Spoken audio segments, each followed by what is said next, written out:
بسم اللہ الرحمن الرحیم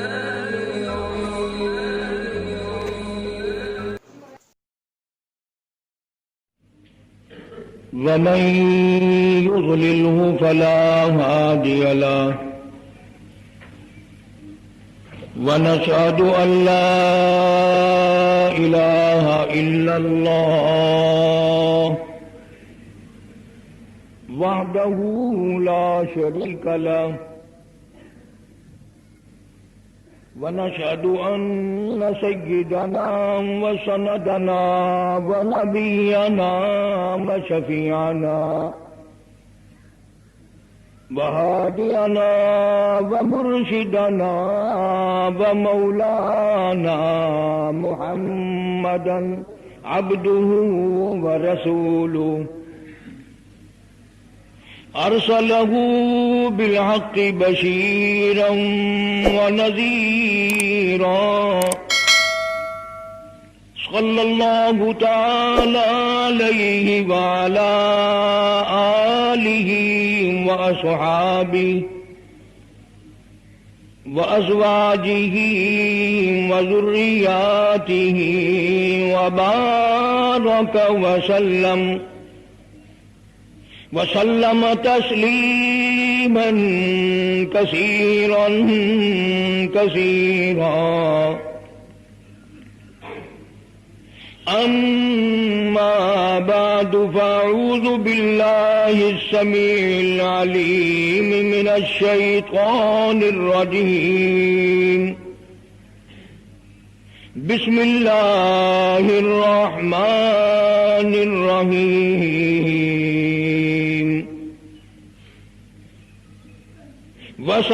وسيجنبها الأتقى الذي يؤتي ماله يتزكى وما لأحد عنده من نعمة تجزى إلا ابتغاء وجه ربه الأعلى ولسوف يرضى. وقال النبي صلى الله تعالى عليه وسلم أرحم أمتي بأمتي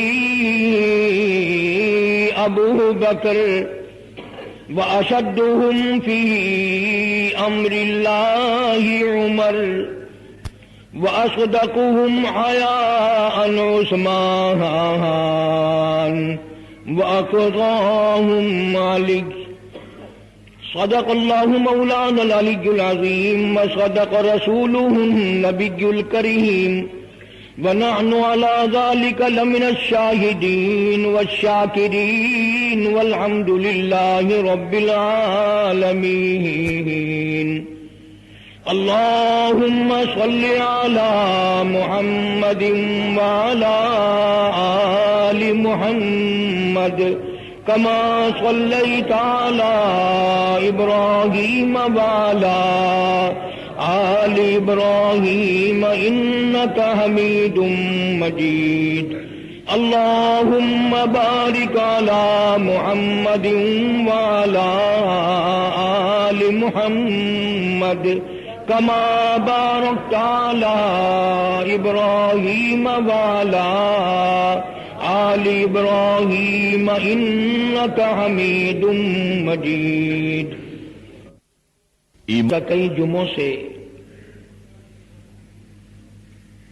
محمد عربی صلی اللہ علیہ وسلم کے جانثار ساتھی، آپ کے غم گسار دیوانے پروانے، جنہوں نے ساری زندگی حضور کریم صلی اللہ علیہ وسلم کی عظمت و محبت میں گزاری، ان کا ذکر خیر کر رہا تھا. یہ جمادی الاخری جمادی الثانی کا مہینہ ہے، اور یہ وہ مہینہ ہے جس مہینے میں جناب صدیق اکبر رضی اللہ تعالی عنہ کی وفات ہوئی. اس وقت دنیا میں لوگوں کو عرسوں کے دن تو یاد ہیں کہ فلاں دن فلاں بزرگ کا عرس لگے گا، فلاں دن فلاں کا میلہ لگے گا، کسی کو یہ معلوم بھی ہے کہ سرکار مدینہ کا سب سے پہلا امتی جن کے بارے میں یہ سب کا عقیدہ اور ایمان ہے، افضل البشر بعد الانبیاء بالتحقیق، انبیاء کے بعد ساری امت سے سب سے زیادہ مرتبہ اور شان ہے جناب ابو بکر صدیق رضی اللہ تعالیٰ عنہ کی۔ اور وہ سرکار کو اتنا پیارا ہے، قسم کھا کے کہتا ہوں آج بھی سینے سے لگا رکھا ہے۔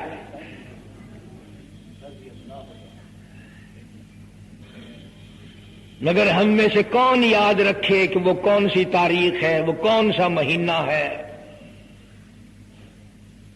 جس دن میں، جس مہینے میں اتنے اولو العزم پیغمبر کے ساتھی کی وفات ہوئی۔ ہمارا تعلق ہی کچھ نہیں۔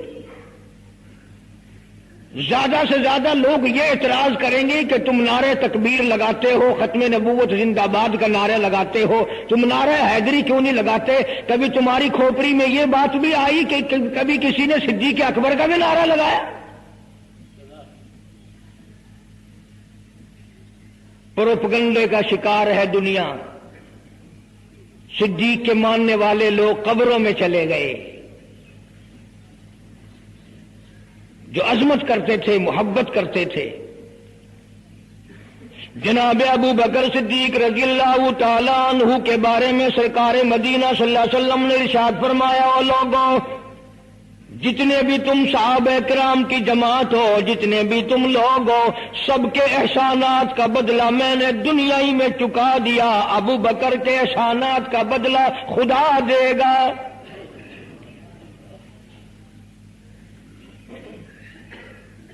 اتنا بڑا عظیم انسان ہے جس کو کالی کملی والے نے صدیق کا لقب دیا، عتیق کا لقب دیا، جس نے کلمہ پڑھنے کے بعد نہ کاروبار کیا، نہ تجارت کی، نہ اپنے گھر کے دھندے میں لگا، بس کلمہ پڑھنے کے بعد پھر مکے کی گلی گلی کا چکر ہے، محلے محلے کے اندر چکر لگا رہے ہیں۔ کوئی ایسا نہ ہو میرے آقا کا غلام بن کر دنیاوی تکلیف میں مبتلا نہ ہو، اگر کوئی مل گیا تو میں جان مال سے اس کی امداد کروں گا۔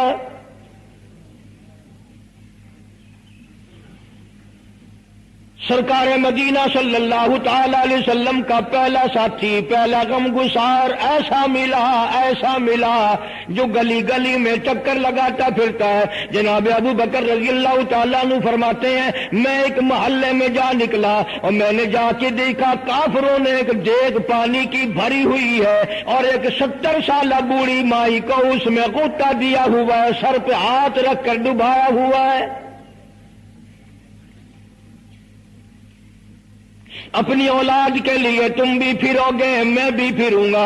سارا جہان اپنی اولاد کی روٹی کے لیے انتظام کرے گا، کپڑے کا انتظام کرے گا، مکان دکان کا انتظام کرے گا۔ واہ ابو بکر تیرا کیا کہنا، ساری دولت کالی کملی والے کی عظمت پہ لٹا دی۔ جناب ابو بکر رضی اللہ تعالیٰ عنہ نے پوچھا، او ظالمو یہ کیا ماجرا ہے، یہ کیا قصہ ہے، کیا کہانی ہے، کیا ظلم کر رہے ہو، کیا بات ہے؟ بوڑھی مائی ہے، عمر رسیدہ ہے، تم نے اس کو پانی میں غوطہ کیوں دیا ہوا ہے، اس کو پانی میں کیوں ڈبا رکھا ہے، اس کے سر پر ہاتھ رکھ کر تم نے کیوں باہر منہ نہیں نکالنے دیتے، کبھی یہ سانس لے لے۔ سارے کافر کہنے لگے، او ابو بکر یہ اللہ کی توحید کا اعلان کیوں کرتی ہے، یہ کلمہ کیوں پڑھتی ہے، ہم چھڑا دیں گے۔ جناب ابو بکر رضی اللہ تعالیٰ عنہ فرماتے ہیں، میں کھڑا رہا، دیکھتا رہا، میرا خیال ہوا ڈوب گئی ہوگی، ختم ہو گئی ہوگی، اتنا لمبا تو آدمی کا سانس ہو ہی نہیں سکتا، یہ اتنی دیر تک پانی میں سانس کیسے روک کے رکھے گی، میری تسلی ہو گئی۔ لیکن صدیق اکبر فرماتے ہیں، میں حیران ہو گیا، ظالموں نے ہاتھ ہٹایا، سیدہ نادیہ رضی اللہ تعالیٰ عنہ نے باہر منہ نکالا اور کہنے لگی، اللہ احد۔ او مکے والوں، او بتوں کے پجاریوں، طرح طرح تم لوگوں کو مشکل کشا ماننے والوں، حاجت روا ماننے والوں، لوگوں کے سامنے جھک کر قبروں سے بیٹے مانگنے والوں، اپنی مرادوں کو پورا کرنے کا مطالبہ کرنے والوں، تم جو چاہو کر سکتے ہو، میں اب بھی خدا کو ایک مانتی ہوں۔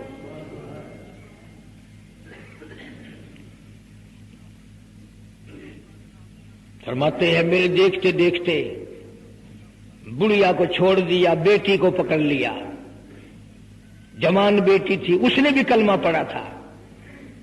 میں اسی لیے ہر وقت یہ کہا کرتا ہوں کہ تمہیں کلمے کی کیا قدر ہو۔ سونے کا ایک زیور گھر سے گم جائے، 2 دن روٹی نہیں پکتی گھر میں، نقصان ہو گیا، سونا چلا گیا گھر سے۔ عورتیں بھی ہاں ہاں کرتی پھرتی ہیں، مرد بھی افسوس کرتے پھرتے ہیں، اور ایک گھر کے گھر میں کلمہ نہیں، کسی کو افسوس نہیں۔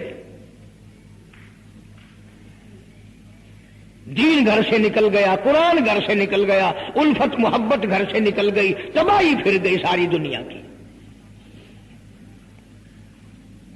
جناب صدیق اکبر رضی اللہ تعالیٰ عنہ فرماتے ہیں میرے دیکھتے دیکھتے جوان بچی کو پکڑا اور اس نے رٹ لگانی شروع کی، کر دی لا الہ الا اللہ محمد الرسول اللہ۔ ادھر کلمہ پڑھنے لگی، کئی کافروں نے اس کا منہ پکڑا، زبان باہر کھینچی، زبان پہ داغ دے دیا، گرم گرم لوہے سے زبان کو داغ دے دیا۔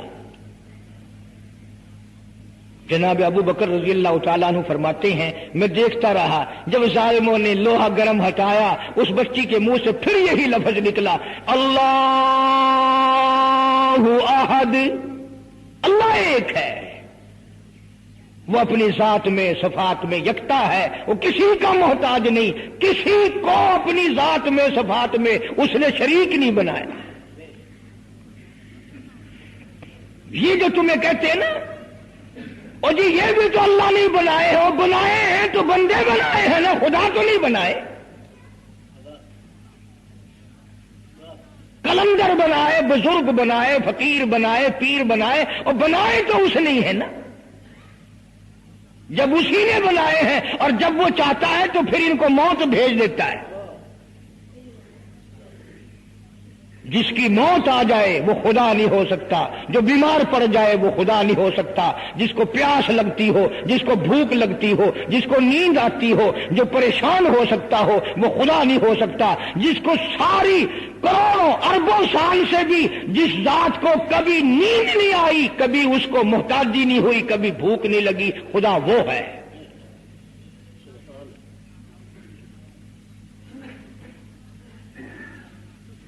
دنیا پتہ ہی نہیں جا کدھر رہی ہے۔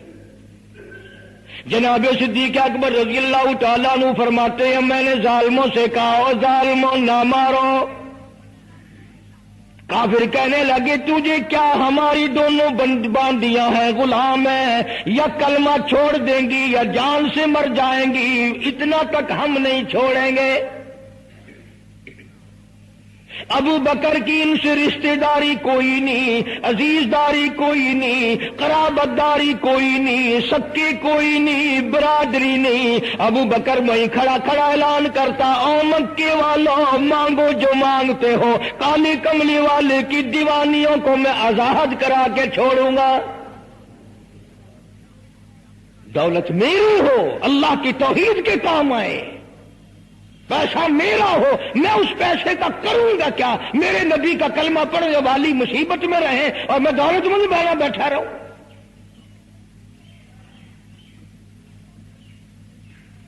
دونوں ماں بیٹیوں کو خرید کر آزاد کر دیا۔ اور میری ایک بات لکھ کے لے جاؤ، تمہیں مولوی نہیں بتاتے کیونکہ انہیں تو جھگڑوں سے فرصت نہیں۔ یہ جتنے بھی صحابہ ہیں، حضرت بلال ہوں، ابو فقیحہ ہوں رضی اللہ تعالیٰ عنہما، سیدہ نہدیہ ہوں، ان کی بیٹی ہوں، اور اس قسم کے مظلوم صحابہ جتنے بھی ہیں، سارے کے سارے ابو بکر نے خرید کے آزاد کیے ہیں۔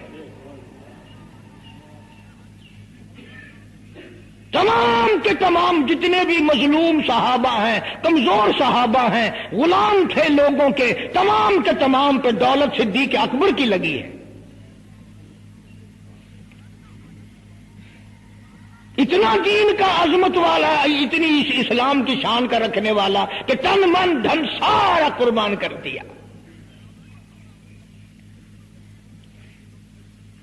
اور پھر آپ لوگ تو چونکہ ہم رات دن اسی سلسلے میں رہتے ہیں، ہم بھی تم میں سے ہی ہیں، اور دیکھنا جی یہاں حالات ذرا اچھے نہیں ہیں، ذرا دیکھ کے تقریر کرنا، ذرا یوں کرنا، ماحول ٹھیک نہیں ہے، فلاں ٹھیک نہیں ہے۔ علماء کرام نے لکھا جناب ابو بکر صدیق رضی اللہ تعالیٰ عنہ اس دن اپنے آقا کی حضور میں آئے، عرض کیا میرے آقا اجازت دو، آج تو بیت اللہ میں توحید کی دعوت دوں گا۔ کس دن کی بات کر رہا ہوں؟ جس دن اس روئے زمین پہ صرف نبی کا کلمہ پڑھنے والے 14 ہیں، نبی سمیت 14 ہیں۔ آسمان کے نیچے زمین کے اوپر کلمہ پڑھنے والوں کی تعداد صرف 14، اس میں عورتیں بھی آ گئی، مرد بھی آ گئے، اس میں سیدہ خدیجہ رضی اللہ تعالیٰ عنہ بھی آ گئی، علی مرتضیٰ رضی اللہ تعالیٰ عنہ بھی آ گئے، سارے 14 ہیں، سارا مکہ مشرکوں کا ہے۔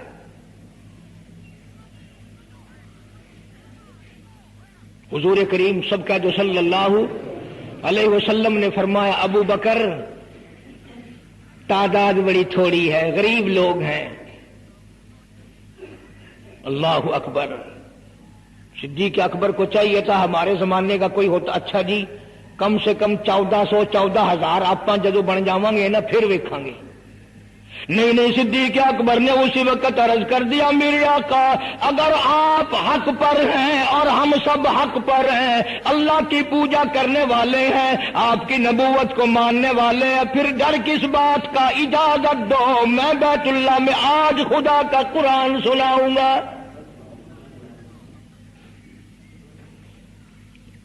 وہ کتنا دلیر ہوگا، وہ کتنا بہادر جوان ہوگا، یوں ہی تو نہیں۔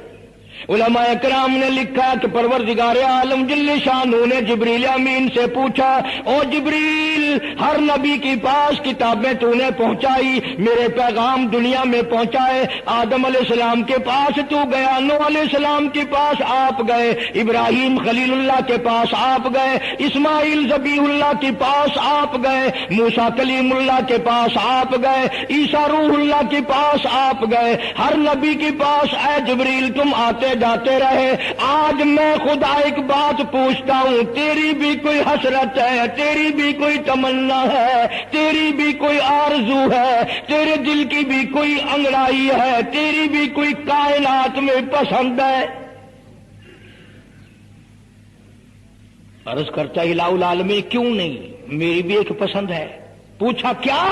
عرض کرتا ہوں میرے پروردگار جب آپ نے پوچھا تو مجھے بتانا پڑا، میرے فرشتے کے دل میں بھی، حالانکہ میں سارے جہان کے نوری فرشتوں کا سردار ہوں، تمام فرشتوں کی سرداری کا تاج میرے سر پہ ہے، 600 نورانی پر میرے لگے ہوئے ہیں، مگر پھر بھی میری یہ تمنا رہتی ہے کاش میں جبریل نہ ہوتا، میں ابو بکر صدیق ہوتا۔